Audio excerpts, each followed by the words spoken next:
Maaf ya Tanya. Saya habis ini pasti diceramai sama Ustadz Lutfi. Nah, full hands off ini memungkinkan kita bukan untuk lepas tangan, tetapi membuat korporasi baru. Energi kita masih muda-muda begini. Mas Didi masih 27 tahun.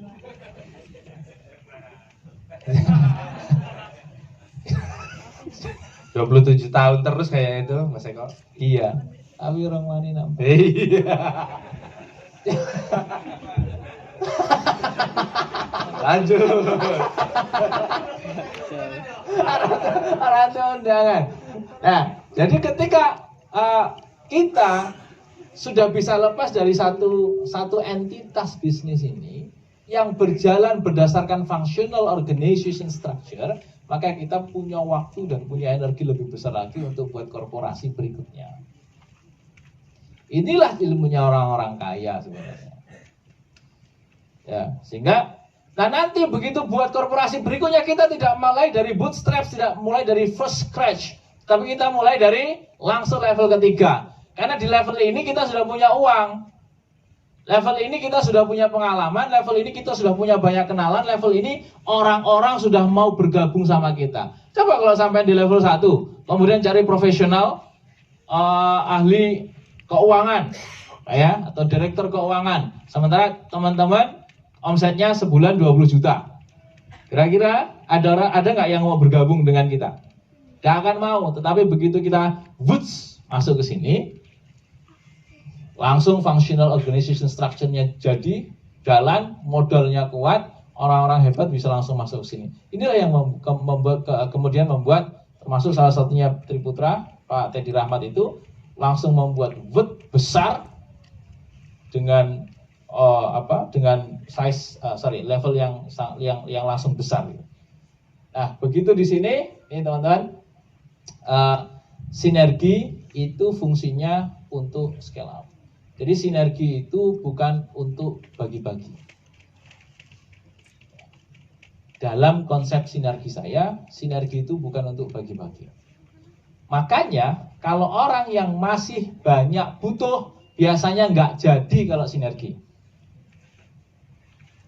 Kalau seandainya kita untuk daily cash ya, atau monthly needs kita itu masih banyak bertumpu pada bisnis yang sedang kita jalankan, itu biasanya kolaborasinya tidak jadi. Kenapa? Everybody needs fresh cash every month. Semua orang butuh uang tunai setiap bulan untuk makan, untuk biaya kehidupan dan segala macam. Maka biasanya nggak terlalu jadi ini kolaborasi ini. Karena kolaborasi itu punya tujuan untuk scale up.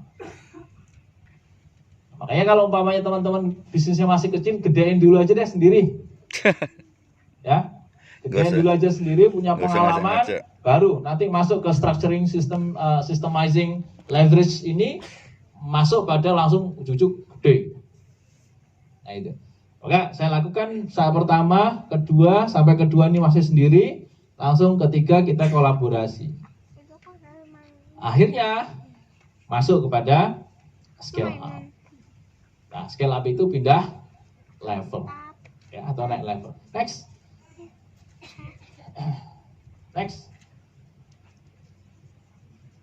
Oke, saya belajar tentang bagaimana saya dulu bermetamorfosa, atau saya dulu belajar dari awal memulai bisnis. Everybody of us itu hampir punya pengalaman bahwa pertama kali kita memulai bisnis itu kita punya kebergantungan, ya, kebergantungan pada pihak lain. Paling tidak pertama biasanya ada yang ATM, amati, tiru, modifikasi. Itu yang rada lumayan kreatif. Ada yang kurang kreatif, ya ATP, amati, tiru, plug. Itu kurang kreatif, gitu. Kemudian ada yang ketiga, ini lebih kreatif lagi, amati dan dapat inspirasi saja. Ini nggak ngapa-ngapain. Dari satu seminar ke seminar yang lain sewenang. Ngerungoknya success story-nya orang lain tuh, wah yes gitu dong. Pulang ya nggak ngapa-ngapa. Begini nih, potongan begini nih banyak orang sawo.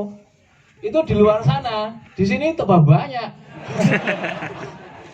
Buat intelono loh, gitu. Nah, terus ini adalah bentuk ketergantungan kita biasanya.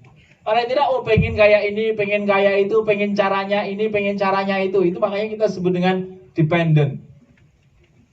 Masuk pada independent. Independent ini adalah fokus kita, di mana kita biasanya sudah mendapatkan sebuah pola dalam berbisnis. Kita coba, berhasil. Kita coba, berhasil. Nah, maka biasanya sudah independen. Dia sudah tidak perlu lagi, terlalu banyak inspirasi, sudah nggak perlu lah. Ya, perlu masuk ke kelas-kelas kayak begini, rapatnya perlu lah.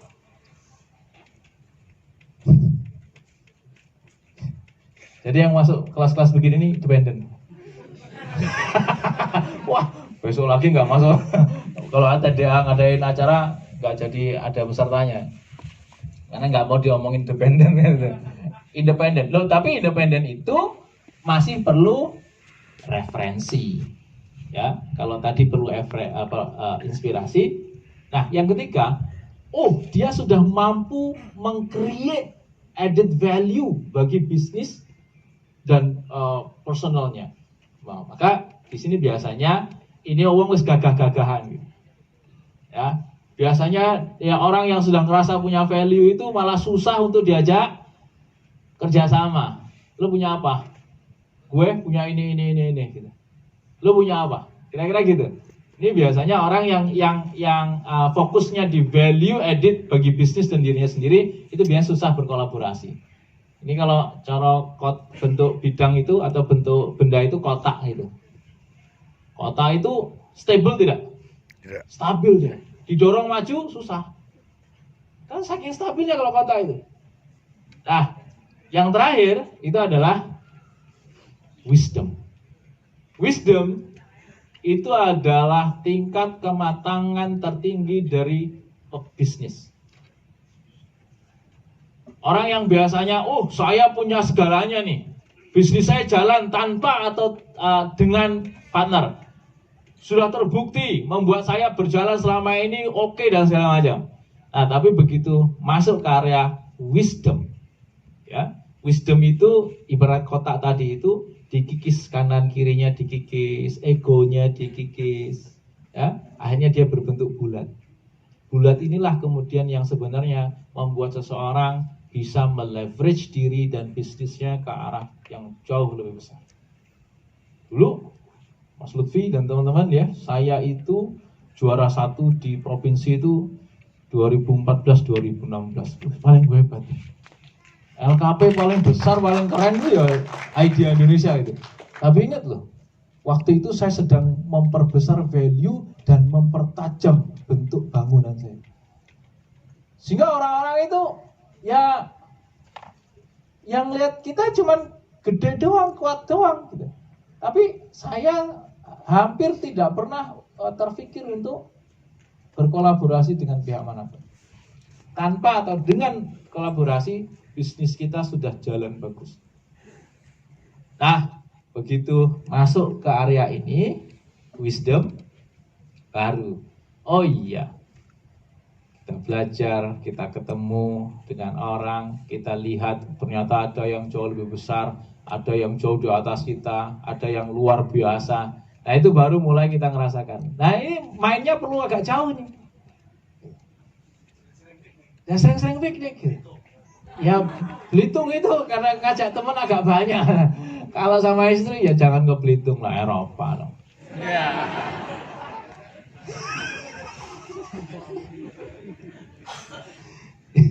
Ya, saya baru pulang semalam.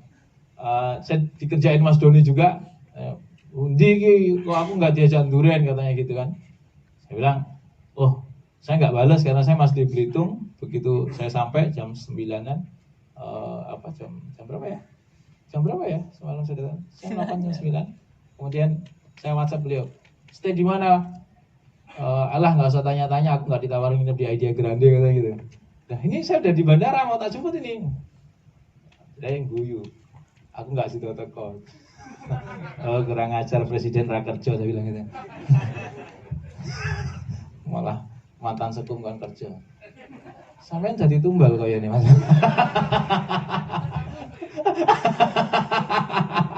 Oke, so ini teman-teman. Jadi kalau teman-teman masih ngerasa, oh saya punya value, saya punya bisnis bagus dan segala macam, wes toh. Sekarang mulai, ayo lihat dari bisnis kita dari perspektif lain. Kecil-kecil kita itu, ya, kecil-kecil kita itu. Maka we need the collaboration dan kita harus menggunakan wisdom. Jadi sampaikan Mas Doni, ego dan segala macam kita siap berbagi itu saat masih kecil itu.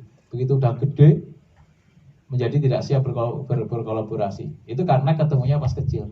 Kalau ketemunya pas sama-sama gede itu lebih enak lagi. Ya, oke, next. Berikutnya adalah saya tidak perlu ajarin ini, next.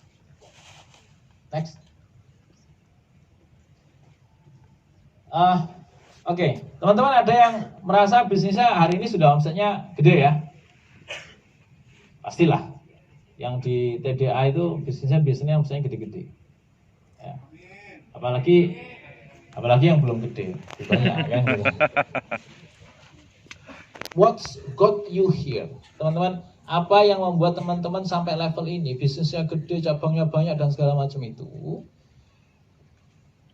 Lupakan. Kalau kita mau bisnis kita jadi korporasi besar, caranya nggak begitu. Caranya totally different. Saya itu tersok-sok, terengang-engah gitu ya. Ketika saya ngerasa, wah paling gede, paling banyak siswanya, paling segala macam itu begitu. Ini loh caranya yang baru gitu. Saya, ternyata. Dan nggak boleh baper. Bahkan orang-orang yang dulu ikut membesarkan Idea Indonesia, ini standarnya sekarang. Kamu fit in, kamu ikut, kamu nggak fit in, kamu keluar. Galak rek. Nah nih jadi tega banget gitu ya. Bukan tega. Ini adalah cara kita membangun sebuah korporasi. Jadi strategi, cara orang-orang dan segala macam yang bisa membuat Idea Indonesia itu terbesar dan nomor 1 di Indonesia, itu begitu kita mau masuk ke korporasi, ini loh standarnya, ikut nggak? Kalau nggak bisa ikut, tinggalin. Karena what got you here will not get you there. Apa yang selama ini membuat kita menjadi besar sampai di level ini, kalau kita mau pindah langit ke sana, itu nggak bisa lagi dengan cara-cara yang lama. Dulu everything ends on my table, teman-teman. Dulu semua hal itu saya yang ngomong, saya yang menyelesaikan. Rabis kayak sampah kayak apapun ada di meja saya, selesai. Sekarang nggak bisa. Bayangkan, di Indonesia lembaga pelatihan terbaik nasional, siswanya paling wakeh, bayarnya kursus paling larang, tiba-tiba sekarang mak betunduk ada sebuah badan di atas saya, ada sebuah organization structure lagi di atas saya yang namanya komisaris. Yang mau ini semuanya saya. Dan itu adalah cara kita menunjukkan wisdom kalau kita mau gede. Ya. Oke. Yang kedua, what doesn't kill you makes you stronger. Ini adalah sebuah cara kita membuat diri kita itu tidak pernah takut dengan tantangan. Nanti kalau kita masuk ke area korporasi, apa yang terjadi? Istilah. Selama ini kita pernah dapat benturan tidak dalam bisnis? Banyak. Dalam berorganisasi, dalam bisnis, tapi kan selama ini kita tidak terbunuh dengan itu kan? Dan ketika kita tidak terbunuh dengan itu, maka kita pastikan sesuatu yang membentur kita, sesuatu yang menabrak kita, sesuatu yang selama ini memberikan tantangan kepada kita, serangan kepada kita, selama kita tidak berhasil dibunuh oleh mereka, itu berarti menunjukkan bahwa kita semakin kesini semakin kuat. So, teman-teman jangan khawatir tuh.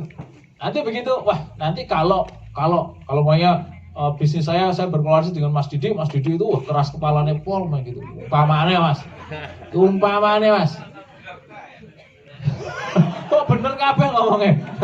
Iki umpama padahal ngomongnya. Oh kalau sama Bang Al itu nggak bisa dibantah. Oh kalau sama Mas Iwan tuh bisnisnya wis kakean.